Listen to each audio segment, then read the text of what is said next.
Well, it's been a bit of a hard and gloomy week this week, hasn't it? Told to stay at home again, unable to gather together in any way. How sorry we are that we can't be in church together to worship God and be nurtured together. But I'm sure you understand the reasons for that. We've been watching all the COVID numbers go all the wrong way. We've been worrying about the NHS being overwhelmed and praying for all those working in hospitals and in our local GP surgeries, like Matthew, who must be exhausted.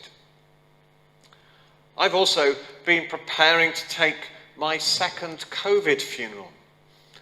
Dear Brian Blackburn, who had become a valued member of St Mary's congregation, contracted the virus in his care home and died on Christmas Eve. So it's been good and appropriate to have been thinking alongside all of this about the baptism of Jesus and our own baptisms. I say good because amidst all the gloom, baptisms are all about birth, new birth, about beginnings and potential. And I say appropriate because every time I take a funeral, there's always a moment where a brief thought is focused on baptism.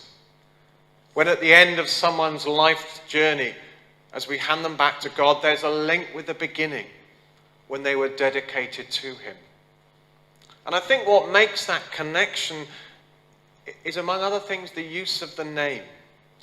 For we're sent out of this world named with our full Christian names, in the same way as we are welcomed into God's earthly family. Brian, go forth from this world, I'll say. Just as 85 years previously, the words would have been, Brian, I baptize you. And when I stand in front of a coffin and speak the words of commendation, if we're in church, I might even glance across to the font. Was it in this font that that person was baptized? What was the scene? What were the hopes and dreams of the parents? For the Hebrew people, as for many cultures, a name was not just a name. It was thought to encapsulate within it a person's character or identity. Thus, it was important that Jesus was called Jesus, which means God saves. It said everything you need to know about him. And at our baptisms, we are named.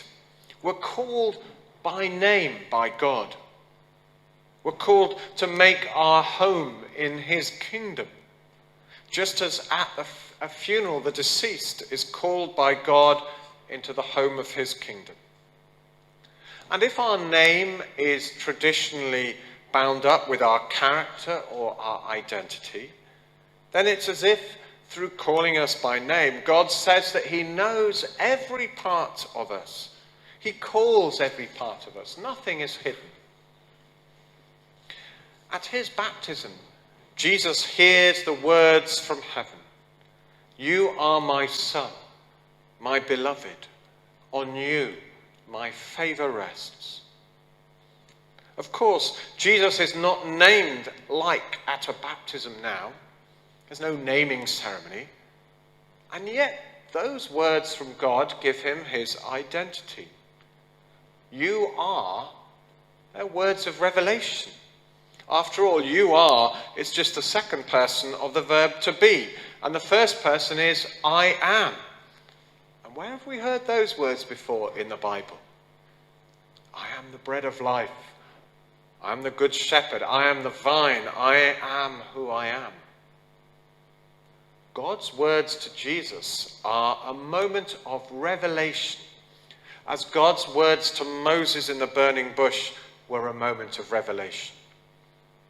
Jesus' identity is now fully revealed. His unique role is to be God's son.